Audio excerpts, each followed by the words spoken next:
ایک بادشاہ ایک غلام کے ساتھ کشتی میں سوار ہوا۔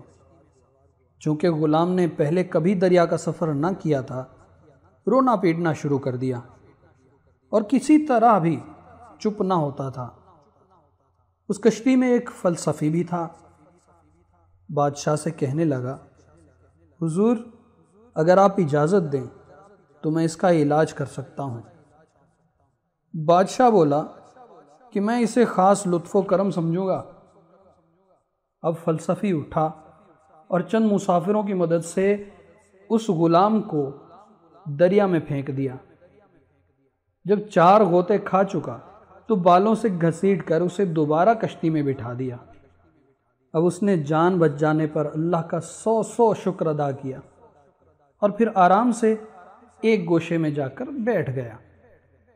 بادشاہ نے پوچھا کہ اے فلسفی، اس میں کیا راز تھا؟ کہا، ذل سبحانی، امن و عافیت کی قیمت وہی جانتا ہے جو کسی مصیبت میں پھنس جائے۔